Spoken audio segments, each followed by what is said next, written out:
నమస్తే, welcome to 69 TV. నేను సుమాంజలి. ముందుగా బులెటిన్లోని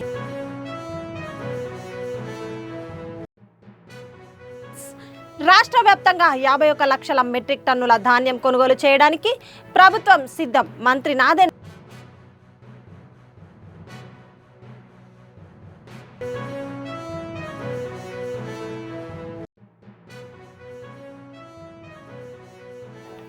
మంత్రి కుటుంబానికి వేదాశీర్వచనం, తీర్థ ప్రసాదాలు అందజేసిన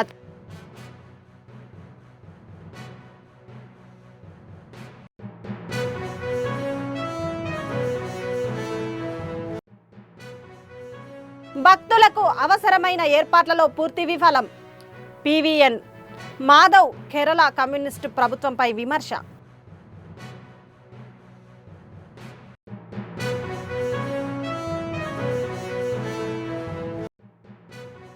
చీరల పంపిణీ ఎన్నికల ప్రయోజనాల కోసమే. మహిళా మోర్చా రాష్ట్ర అధ్యక్షురాలు విమర్శ.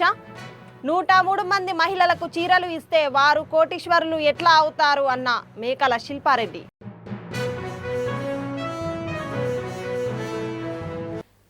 ఇక డీటెయిల్స్లోకి వెళ్తే, రాష్ట్ర వ్యాప్తంగా 51 లక్షల మెట్రిక్ టన్నుల ధాన్యాన్ని కొనుగోలు చేసేందుకు రాష్ట్ర ప్రభుత్వం సిద్ధంగా ఉందని రాష్ట్ర పౌర సరఫరాల శాఖ మంత్రి నాదెండ్ల మనోహర్ తెలిపారు. కృష్ణా జిల్లా గూడూరులో మరో మంత్రి కొలుసు పార్థసారథితో కలిసి పర్యటించారు. ధాన్యం కొనుగోలు కేంద్రాన్ని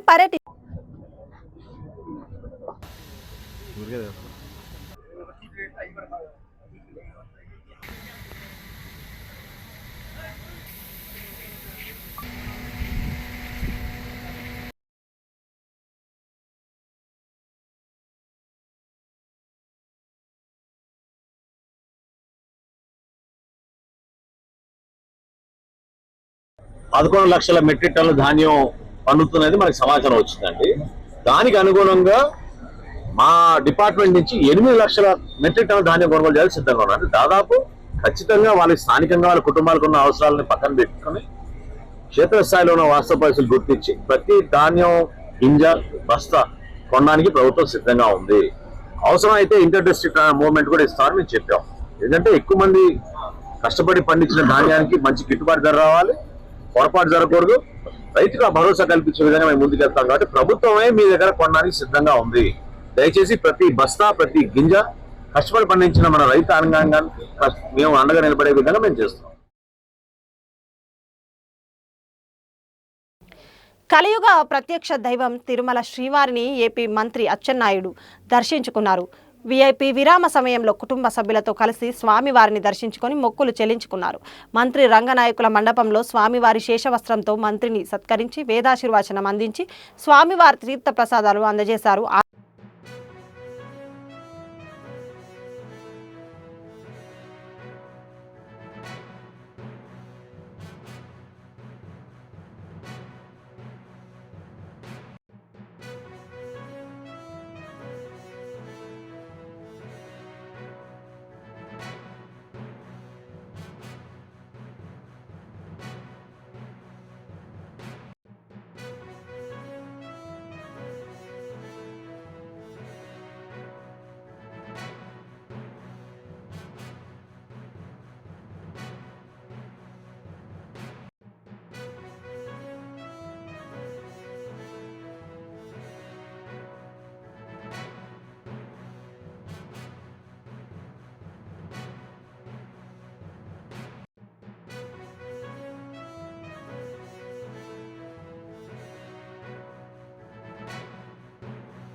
విజయవాడ నాస్తిక ఎల్డీఎఫ్ ప్రభుత్వ విధానాల వల్ల శబరిమలలో అయ్యప్ప భక్తులు పడుతున్న కష్టాలు చూసి నా హృదయం చెలించిపోతుందన్నారు. శబరిమల పవిత్ర క్షేత్రం పట్ల కనీస గౌరవం లేకుండా భక్తులకు అవసరమైన ఏర్పాట్లు చేయడంలో కేరళ కమ్యూనిస్టు ప్రభుత్వం పూర్తిగా చేతులెత్తేసింది.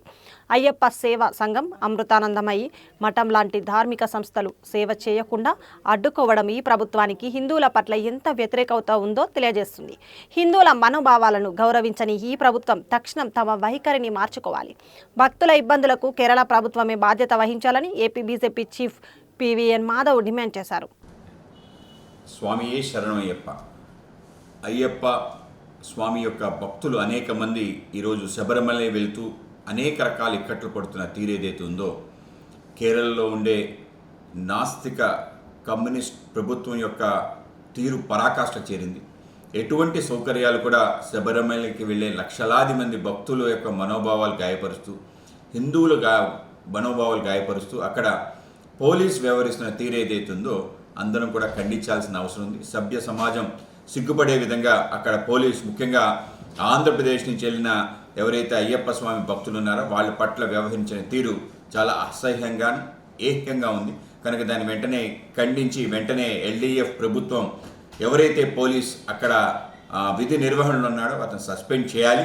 అలాగే శబరిమలకి ఏటా లక్షలాది మంది వెళ్తుంటే వాళ్ళకి కనీస సౌకర్యాలు కల్పించకపోవటం, వసతి కానీ, నీటి సమస్య కానీ, అలాగే ఆహారానికి సంబంధించిన ఏర్పాట్లు చేయకపోవడం కూడా అత్యంత గర్హనీయం. ముఖ్యంగా ఎల్డీఎఫ్ ప్రభుత్వం హిందువుల యొక్క మనోభావాలు గాయపరిచే విధంగా మొన్న గ్లోబల్ అయ్యప్ప సమ్మిట్ ఏదైతే నిర్వహించారో దాంట్లో భాగంగా అనేక రకాల కొత్త విషయాలు తెర మీద తీసుకురావడం జరిగింది.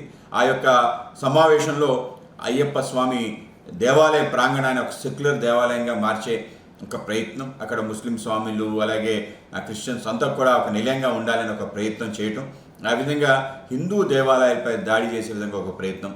గతంలో 2018లో కుహనా లౌకికవాదులు అనేక మంది ఏదైతే హక్కుల వేరే మీద మాట్లాడే అనేక సంఘాలు చేసిన ఒక దాష్టికం, దానికి సుప్రీంకోర్టు తీర్పు, వీటి నేపథ్యంలో ఏదైతే శబరిమల పైన అంతులేని ఒక దాడులు జరుగుతున్నాయో, ముఖ్యంగా కమ్యూనిస్టులు ఈ యొక్క దేవాలయానికి రోజు రోజు పెరుగుతున్న ఆదరణ చూడలేక భక్తుల యొక్క ఈ యొక్క భక్తి విశ్వాసాలని సన్నగిల్లే ప్రయత్నం పెద్ద ఎత్తున చేస్తున్నారు. దీన్ని భారతీయ జనతా పార్టీ ఆంధ్రప్రదేశ్ తీవ్రంగా ఖండిస్తున్నాం.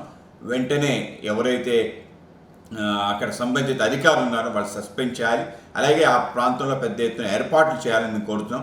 మీకు చేత కాకపోతే అయ్యప్ప సేవా సంఘం వాళ్ళు, అలాగే మాతా అమృతానందమయ్య సంబంధించిన వాళ్ళు, అలాగే తిరుపతి దేవస్థానం సంబంధించి సేవ చేయడానికి, అలాగే సత్యసాయిబాబా ట్రస్ట్ నుంచి సేవ చేయడానికి అనేక మంది ప్రభుత్వానికి అర్జీలు పెట్టుకున్నారు. కానీ ఎటువంటి సేవా సంఘాన్ని కూడా అక్కడ రానివ్వకుండా అడ్డుకుంటున్న ఈ యొక్క లెఫ్ట్ ప్రభుత్వం కారణంగా ఈ యొక్క పరిస్థితి ఏర్పడింది. కనుక దీన్ని మేము తీవ్రంగా ఖండిస్తున్నాం.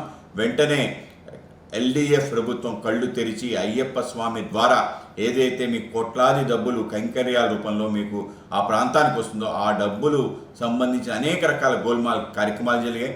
అలాగే శబరిమల బంగారానికి సంబంధించిన కూడా పెద్ద ఎత్తున ఆరోపణలు రావటం, అది నిజం కూడా అవ్వటం జరిగింది. కనుక ఈ నేపథ్యంలో శబరిమల యొక్క పవిత్రతను కాపాడాల్సిన అవసరం ఉంది. లేకపోతే దేశవ్యాప్తంగా హిందువులందరూ కూడా ఆందోళన చేయడానికి సిద్ధంగా ఉన్నారు. ముఖ్యంగా ఆంధ్రప్రదేశ్లో పెద్ద ఎత్తున అయ్యప్ప స్వాములందరూ కూడా ఈరోజు అయ్యప్ప సేవా సంఘం పేరు మీదట అక్కడ అనేక కార్యక్రమాలు సిద్ధంగా ఉన్నారు. లేకపోతే పెద్ద ఎత్తున ప్రతిఘటన ఎదురటం తథ్యం. కనుక వెంటనే ఈ ప్రభుత్వం అప్రమత్తంగా ఉండాలని చెప్పి, సౌకర్యాలు కల్పించాలని చెప్పి మేము డిమాండ్ చేస్తున్నాం.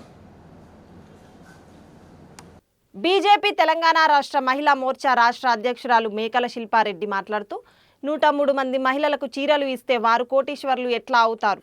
చీరలు ఇస్తే మహిళల ఉన్నతి ఎట్లా జరుగుతుంది? సారే అంటే రేవంత్ రెడ్డికి అర్థం తెలుసా? సారే ఎవరు ఇస్తారో, ఏ సందర్భంలో ఇస్తారో, ఏ రూపంలో ఇస్తారో ఆడబిడ్డల తెలంగాణ సాంప్రదాయాన్ని అవమానించొద్దు. కేవలం ఎన్నికల వేళ చీరలు ఇచ్చి మోసం చేయాలనుకోవడం దుర్మార్గం. చీరల పంపిణీ చేస్తున్న ఉద్దేశం రాబోయే లోకల్ బాడీ ఎలక్షన్స్ కోసం మాత్రమే అని విమర్శించారు. చూసినప్పుడు ఏదైతే పక్క రాష్ట్రాలలో మధ్యప్రదేశే కానీ, మహారాష్ట్ర, నిన్న మొన్న చూసుకున్న బీహార్ ఎలక్షన్స్లోనే అయితే కానీ, ఏదైతే మధ్యప్రదేశ్లో లఖ్పతి దీదీ, మోదీ గారి లఖ్పతి దీదీ స్కీమ్ ఎట్లయితే మహిళలకి దా స్కీమ్ వల్ల బెనిఫిట్ అయ్యి లబ్ధిదారులై మహిళ ఓటు బ్యాంక్ ఎలాగైతే పెరిగిందో అది చూసి, తర్వాత మహారాష్ట్ర ఎన్నికలు చూసి, నిన్నగాక మొన్న బీహార్ ఎలక్షన్స్లో సెంట్రల్ గవర్నమెంట్ స్కీమ్స్ ఏవైతే మహిళలకు వచ్చి వాళ్ళు లబ్ధి పొందిరో దాంతో 8% ఓటు బ్యాంకు మహిళల్ని పెరిగింది. సో ఇవన్నీ బేస్ చేసుకొని నాకెందుకు ఆలోచన రావద్దు, నేనెందుకు చేయొద్దు అని చెప్పేసి ఒక సామెత ఉంటుంది చూడండి, నకల్ కర్నేకి వెళ్ళి అకల్కి జరూరత్ హే అన్నట్టు. నువ్వు ఇవ్వాలనుకుంటున్నావు బాగానే ఉంది, కానీ అది వాళ్ళకి ఉపయోగపడేలాగా వాళ్ళు ఫ్యూచర్లో వాళ్ళ కాళ్ళ మీద వాళ్ళు నిల్చునే విధంగా ఇస్తే బాగుంటుంది. ఈ చీరలు ఇచ్చి ఎవరిని మోసం చేద్దామని అంటే మహిళలు చీరలు ఇచ్చి వాళ్ళని మీరు ఇంతకుముందుకు ఏవైతే 6 గ్యారంటీలు 420 హామీలతో గద్దెనెక్కారో అవన్నీ ఈ చీరలు ఇచ్చి వాటిని తుడిపేసుకునే ప్రయత్నం చేస్తున్నారు. మీరు గద్దెనెక్కే ముందు ఆడబిడ్డలకి ఏం వాగ్దానం చేసిరు? మహాలక్ష్మి పథకం కింద 2500 ప్రతి మహిళకి ఇస్తా అన్నారు. పాపం వాళ్ళు కూడా నిత్యావసరాల జీవితంలో ఏదైనా చిన్న చిన్న అవసరాలకు పిల్లల స్కూల్ ఫీజే కానీ ట్యూషన్ ఫీజే కానీ ఇవన్నీ అవసరం వస్తాయని మిమ్మల్ని నమ్మి ఓటేసారు. ఇప్పటికి 23 నెలలు గడిచింది. అంటే ఈ తెలంగాణ ఆడబిడ్డలకి ఒక్కొక్కరికి 57,500 రూపాయలు మీరు చెల్లించాల్సిన అవసరం ఉంది. ఈ చీర ఇచ్చి దాన్ని మాఫీ చేద్దాం అనుకుంటున్నారా? రెండోది, 18 సంవత్సరాల నిండిన విద్యార్థులకి స్కూటీ ఇస్తున్నారు. స్కూటీ కాదు కదా, బొమ్మ స్కూటీ కూడా ఇవ్వలేదు. ఇప్పుడు ఈ చీరల నెపంతో మళ్ళీ ఈ హామీని కూడా మాఫీ చేయాలనుకుంటున్నారా? వృద్ధులకు పెన్షన్ ఇస్తున్నారు, 4,000 పెన్షన్ ఇస్తున్నారు. వాళ్ళు ఏదో వాళ్ళ ఓల్డేజ్ టైంలో వాళ్ళకి మెడిసిన్స్కి ఉపయోగపడుతుందని ఎంతో ఆశగా చూస్తున్న వృద్ధుల మహిళలకు కూడా మీరు నిరాశని కలిగించారు. ఈ చీరలు ఇచ్చి ఆ హామీని కూడా మాఫీ చేద్దాం అనుకుంటున్నారా? తర్వాత తులం బంగారం. మీరు తులం బంగారం ప్రకటించినప్పుడు 2 సంవత్సరాల క్రిందట తక్కువనే ఉంది, మరి ఇప్పటికీ ఎందుకు ప్రకటిస్తలేరు? అంటే చీరలు ఇచ్చి దాన్ని మాఫీ చేయాలనుకుంటున్నారు. అంగన్వాడీ టీచర్, అంగన్వాడీలకి 9,000 నుంచి 18,000 చేస్తా అన్నారు, ఇప్పటి వరకు దాన్ని ఊసేలేదు. ఇవన్నీ హామీలు ఇవ్వకుండా, ఇవన్నీ నెరవేర్చకుండా కొత్తగా చీర అనే సబ్జెక్ట్ తీసుకొచ్చి మహిళల్ని మోసం చేసి మహిళల ఓటు బ్యాంకు కోసం చేస్తున్న ఈ ప్రయత్నము మహిళలేమి మోసపోవడానికి రెడీగా లేరు. తెలంగాణ ఆడపడుచులు ఇప్పటివరకే మీ హామీలు నమ్మి మోసపోయారు. ఒక్కసారి వాళ్ళ దగ్గరికి వెళ్ళి మళ్ళీ మీరు చీలరిస్తే మీ సమాధానం వారి దగ్గర నుంచే వస్తుంది. ఇకపోతే self help groups. Self help groups అనేది 1999లో వాజ్పేయి గారు ఒక ఉద్దేశంతో సెల్ఫ్ హెల్ప్ గ్రూప్స్ని నిర్మాణించడం జరిగింది. మొదటి ఉద్దేశం ఏంటి? అప్పట్లో బ్యాంక్ అకౌంట్స్ మహిళలకు లేవు, వాళ్ళు ఏ పోపు డబ్బాలలో ఆడే డబ్బులు దాచుకుంటున్నారు. అట్లాంటిది ఒక 10 మంది జమ అయ్యి రోజుకి ₹1 దాచుకున్నా నెలకి 30 రూపాయలైనా 10 మంది కలిస్తే ఒక 300 అవుతాయి. కరీంనగర్ సర్పంచ్ ఎన్నికలు జరగకపోవడం వల్ల గ్రామాలు వల్లకాడుల బల్బులు పెట్టేవాళ్ళు లేరు, మురికి కాలువలు సాఫ్ చేసేవారు లేరని ఎంపీ ఈటల రాజేందర్ అన్నారు. గురువారం ఆయన మాట్లాడుతూ మీడియాతో ప్రజల అవసరాలను పట్టించుకునే నాదుడే లేడు. 15 ఫైనాన్స్ కమిషన్ ఫర్ క్యాపిటా నిధులు ఎన్నికలు జరగకుంటే రావు, అవి వస్తేనే గ్రామంలో అభివృద్ధి జరుగుతుంది. 2 ఏళ్లుగా అభివృద్ధి కుంటుపడింది. స్థానిక సంస్థల ఎన్నికల్లో పార్టీ గుర్తు ఉండదు. గ్రామాల్లో ఉండి ప్రజలకు సేవ చేసి సమస్యలను పరిష్కరిస్తానని విశ్వాసం కల్పించే వారిని ఎన్నుకుంటారు. ఉమ్మడి కరీంనగర్ జిల్లాలో ఎక్కువ మందిని గెలిపించడానికి బీజేపీ నాయకుడిగా నా ప్రయత్నం చేస్తున్నామని అన్నారు. బిల్లులు రాక సర్పంచులు ఉప సర్పంచులు ఆత్మహత్యలు చేసుకుంటున్నారు. బకాయిలన్నీ వెంటనే చెల్లించి పోటీ చేసే వారిలో విశ్వాసాన్ని నెలకొల్పాలి. మా నాయకుల మధ్య విభేదాలు ఉన్నాయనేది కొన్ని channels, YouTube channels, social media సృష్టి అని కూడా వల్లకాడుగా మారిపోయింది. బల్బులు పెట్టేటోళ్ళు లేడు, మురికి కాలువలు సాఫ్ చేసేటోళ్ళు లేరు. గ్రామ ప్రజలకి ఏదైనా అవసరం ఉంటే పట్టించుకునే నాదులు లేడు. ఇవాళ చివరికి 15 ఫైనాన్స్ కమిషన్ నిధులు కానీ పర్ క్యాపిటల్ నిధులు కానీ గ్రామ పంచాయతీలకు ఎన్నికలు లేకుండా, మండల జిల్లా పరిషత్లకు ఎన్నికలు లేకుండా రావు. కాబట్టి ఇవాళ కేంద్ర ప్రభుత్వ పరంగా వచ్చేటువంటి నిధులు కూడా రావట్లేదు.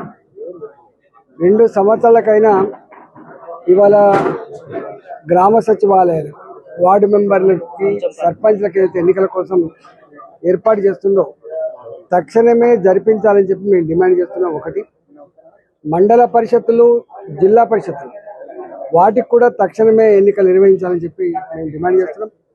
భారతీయ జనతా పార్టీగా తెలంగాణ వ్యాప్తంగా ఈ ఎన్నికలు పార్టీ గుర్తు మీద జరిగే ఎన్నికలు కాదు. కాబట్టి ఇవాళ బీఫామ్లతో సంబంధం లేదు. కాబట్టి గ్రామంలో ప్రజల మధ్యలో ఉండి ప్రజల సమస్యలు పరిష్కరించే వాళ్లకు, ప్రజల ఆశీర్వాదం ఉన్న వాళ్ళకే వీళ్ళకి గెలిచేటువంటి ఆస్కారం ఉంటుంది. కాబట్టి ఉన్నంతలో ఇవాళ మేము కూడా 25 ఏళ్ళుగా ప్రజాక్షేత్రంలో ప్రత్యక్షంగా ఉన్నవాళ్ళం. కాబట్టి తెలంగాణ వ్యాప్తంగా మాకింత అంతో ఇంతో పరిచయాలు ఉన్నాయి. కాబట్టి అత్యధిక సర్పంచ్ సీట్ గెలిపించుకోవడం కోసం మేము తప్పకుండా భారతీయ జనతా పార్టీగా ప్రయత్నం చేస్తాం.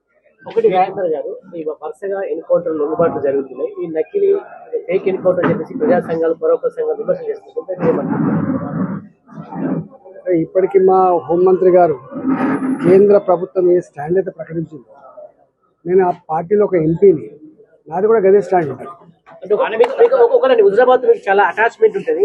అక్కడ జరిగే బీజేపీ కార్యక్రమంలో మీరు ఎందుకు పాల్గొనలేకపోతున్నారు?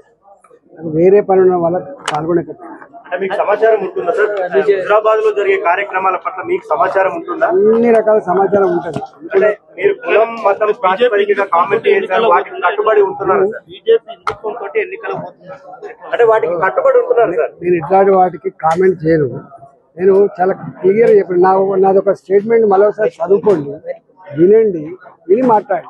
అంటే రాజేంద్ర, ఒకటి హుజరాబాద్ సంబంధించిన మీది పై చేయబోతుందా, లేకపోతే ఎవరికి ఇవ్వబోతున్నారు? హుజరాబాద్ సెగ్మెంట్ సంబంధించి వీళ్ళపై చేయ వాళ్ళపై చేయ ఉండదు. అంతిమంగా ఎక్కువ నెంబర్ ఆఫ్ సర్పంచ్ గెలిపించుకోవడమే మా ధ్యేయం. అంటే ఒకటి, మీరు అధికారం కోసం చెప్తే మీ నేతల మధ్య చాలా గ్యాప్ ఉందని చెప్పి కార్యకర్తలు అయోమయానికి గురవుతున్నారు. క్లారిటీ ఇవ్వబోతున్నారా? మీడియా సృష్టి, కొంతమంది మీడియా ఛానళ్ళు, కొన్ని యూట్యూబ్ ఛానళ్ళు, కొంతమంది సోషల్ మీడియాలో పెడతారు తప్ప మాకు అట్లాంటిది ఏం లేదు. అంటే సంజయ్ రాయంద్ర కలిసి ఉన్నారా, కలిసి పనిచేయబోతున్నారా? మోడీ నాయకత్వంలో పనిచేస్తున్నాం అంతే. పార్టీ శ్రేణులతో మీటింగ్ అవుతుంది. జస్ట్ మీరు కర్మ్యార్ పనిచేస్తారు రాజేంద్ర గారు, చాలా కొంత క్లారిటీ కోసం కార్యకర్తలు ఎదురు చూస్తున్నారు. అంటే గ్యాప్ ఉంది, సంజయ్ గారికి మీకు గ్యాప్ అని చెప్పి కార్యకర్తలు తిరిగి ఏం చెప్పబోతున్నారు? అంతా నేను మళ్ళీ చెప్తున్నా, యూట్యూబ్ ఛానళ్ళు, సోషల్ మీడియా కొన్ని అతి ఉత్సాహం చూపే ఛానళ్ళు చేస్తుంది తప్ప మాకు అట్లాంటి గ్యాప్లేం లేదు. బీజేపీలో విభేదాలు చెప్పారు. నెల్లూరు సెంట్రల్ జైల్లో మాజీ మంత్రి జోగి రమేష్, మాజీ మంత్రి కాకాని గోవర్ధన్ రెడ్డి, మాజీ మంత్రి వెల్లంపల్లి శ్రీనివాస్, ఎన్టీఆర్ జిల్లా అధ్యక్షులు దేవినేని అవినాష్, ఎమ్మెల్సీ అరుణ్ కుమార్ ములాఖత్ అయ్యారు. ఈ సందర్భంగా జోగి రమేష్ కలిసి వారు పలు విషయాలు మాట్లాడారు. ఎలాంటి తప్పు చేయని జోగి రమేష్ జైల్లో ఎంతో ఉత్సాహంగా ఉన్నారని, త్వరలోనే ఆయన తన నిర్దోషితత్వాన్ని నిరూపించుకొని జైలు నుంచి బయటకు వస్తారని వైసీపీ నేతలు తెలిపారు. జోగి రమేష్ ఎంతో ధైర్యంగా, ఉత్సాహంగా ఉన్నారని తెలిపారు.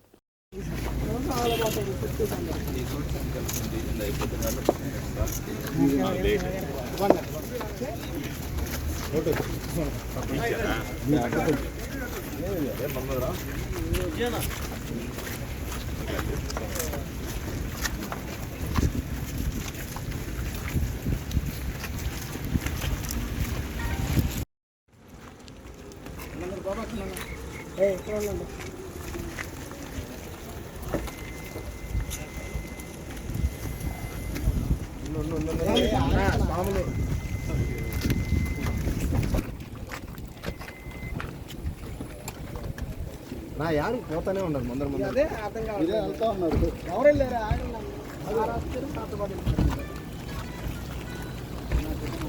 బాయ్ ముందుకు బండి, ముందుకైనా బండి రావాలి. అలీ అలీ మొబైల్ వస్తుంది, యారు రానిస్తున్నారు పక్క జరిగితే జరిగిస్తాను.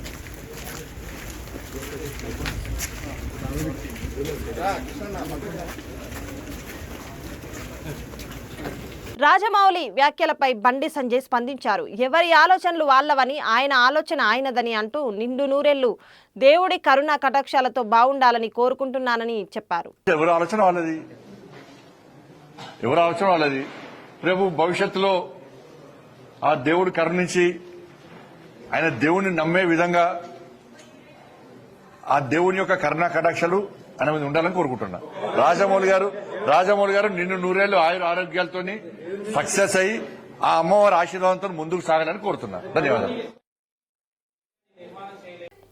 ప్రపంచవ్యాప్తంగా శాంతి నెలకొలాలని ఆకాంక్షిస్తూ ఈ నెల 23న PS 5K రన్ను నిర్వహిస్తున్నట్లు నిర్వాహకులు తెలిపారు. సోమాజిగూడ ప్రెస్ క్లబ్లో ఏర్పాటు చేసిన విలేకరుల సమావేశంలో రన్కు సంబంధించిన కరపత్రాన్ని శ్రీధర్ యాలాల, మోడల్ మీను సింగ్లు ఆవిష్కరించారు. ఈ సందర్భంగా వారు మాట్లాడుతూ నగర ప్రజలకు ఆరోగ్య సంరక్షణపై అవగాహన కల్పించడంతో పాటు ప్రపంచం మొత్తం శాంతి సామరస్యాలతో కొనసాగాలని ఈ రన్ను నిర్వహించనున్నారు.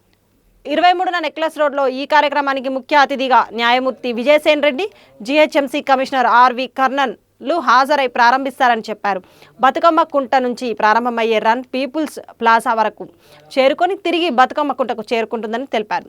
రన్లో విజయం సాధించిన మొదటి 3 నగదు బహుమతితో పాటు ప్రశంసా పత్రాలను అందజేస్తామని తెలిపారు. రన్లో పాల్గొన్న 7842893344 మరియు 7207827160 సంప్రదించాలని కోరారు. ఈ కార్యక్రమంలో ప్రియా, న్యాయవాది సత్యనారాయణ, బిజిగిరి శ్రీనివాస్ తదితరులు. కరోనా టైంలో సో అన్ని మర్చిపోయాం. సో చాలా మంది చెప్పండి, ఎంతమంది డైలీ మార్నింగ్ లేచి వాకింగ్ అన్నీ కూడా ఫాలో అవుతుంది. 5K రన్ అనేది ఏంటంటే ఇది ఓన్లీ పీస్ అనే కాదు, పీస్ గురించి, ఆరోగ్యం గురించి, ఐక్యత గురించి సో మన కొట్టనే స్టార్ట్ అవుతుంది. సో ఇదేంటంటే ఓన్లీ పెద్దవాళ్ళే కాదు, ఈ రన్ అనేది మనకేంటంటే కొంతమంది ఒకసారి చేస్తారు అయిపోతారు. పాలనైనా ఈ 5K run, 4K run, 6K run regular గా జరుగుతుంటాయి. సో యాక్టివిటీ అనేది ఇది చాలా మంచిది. ఇది సో ఏంటంటే ఇది ఓన్లీ సమేతంగా కూడా ఈ రన్నింగ్ అనేది పిల్లలు, పెద్దవాళ్ళు అందరూ కూడా ఇదేంటంటే మన హెల్త్ పరంగా సమక్షంలో ఏంటంటే ప్రతి ఒక్కరు ఈ అవకాశాన్ని ఉపయోగించుకోండి. రన్ 5K వెళ్తాం, సమయం కూడా కనుక ముందుకు వెళ్తుంది. సో ఏంటంటే సో ట్రై చేయండి, ట్రై చేస్తే రన్ అనేది వస్తుంది. So doctor Vamsikrishna, Vamsi holistic wellness centre, Soumyapeta, DK creation తీసుకో.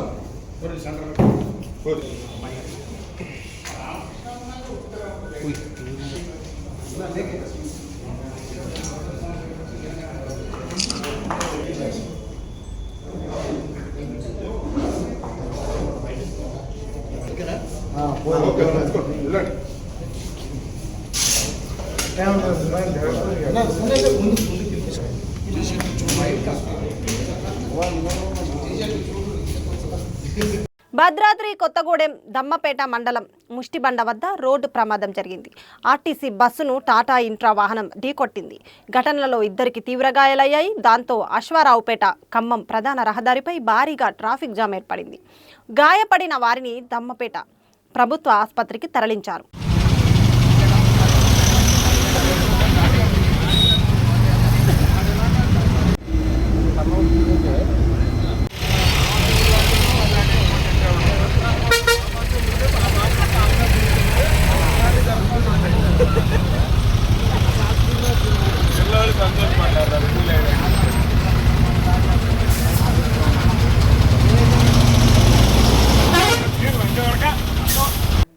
బులెటిన్ ముగించే ముందు హెడ్లైన్.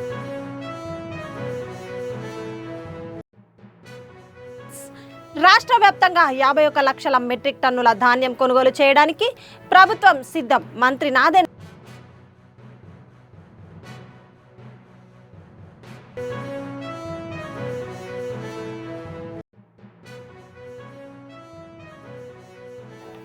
మంత్రి కుటుంబానికి వేదాశీర్వచనం, తీర్థ ప్రసాదాలు అందజేసిన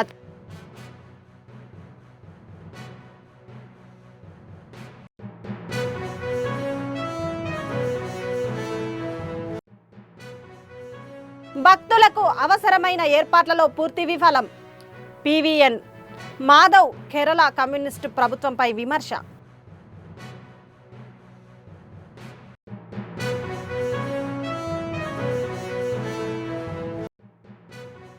చీరల పంపిణీ ఎన్నికల ప్రయోజనాల కోసమే, మహిళా మోర్చా రాష్ట్ర అధ్యక్షురాలు విమర్శ. 103 మంది మహిళలకు చీరలు ఇస్తే వారు కోటీశ్వరులు ఎట్లా అవుతారు అన్న మేకల శిల్పారెడ్డి.